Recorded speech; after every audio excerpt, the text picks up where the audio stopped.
how we do, folks? Your boy Marcos on 225 numbers after the name. A little games beating over here, man.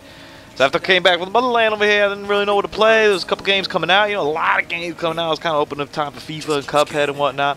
So I wasn't really 100% sure what I was going to do. So I decided to play some of these Xbox 360 titles that we got over here, backwards compatible and whatnot, and some of the ones that we got for free. This was a while ago, like almost at the start of the program. They gave away for free the Battlefield 2 Bad Company, which I'd heard a lot about. Now, I want to do this review, but I'm going to caution everybody with this review is strictly on like the single player. I didn't play any multiplayer, which is what like this game apparently is known for. Like this game was God in terms of the multiplayer. This is just a random single player mission that I'm showing you guys here. But that's all I really played, the single player. I didn't do the multiplayer, so this is a strictly single player kind of review. Take into account it's almost like, you know, reviewing just a single player Call of Duty campaign.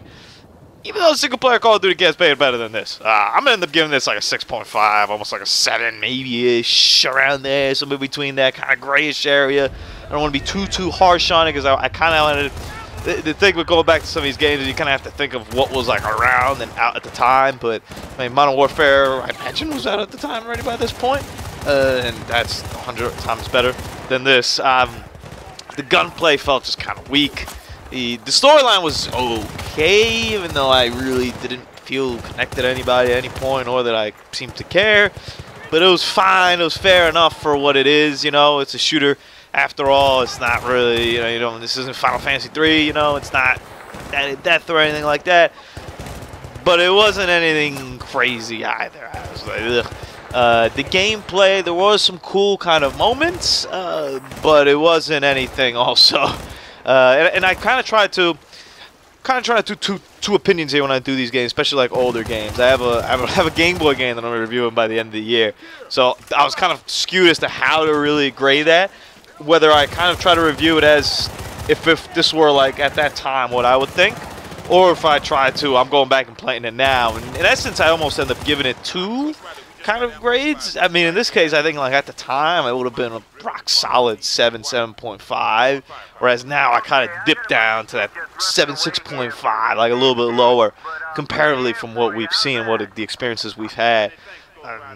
The vehicle kind of areas are kind of okay too, but nothing great. There was nothing really that stood out as like, whoa, like this is like impressive or whatnot.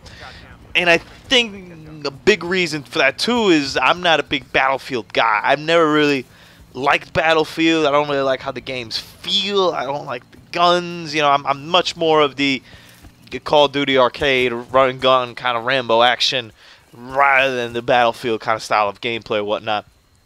There is some destructibility to things in the single player, which is cool, but nothing crazy either. You know, playing this obviously on the Xbox One, backwards compatible, like I mentioned. So it ran pretty smooth. I was very happy about that. But overall, I wouldn't go back for the single player. If the multiplayer is still hot and it's still fire and you're still into that, go and play that. I'm sure that runs pretty well and that's pretty cool.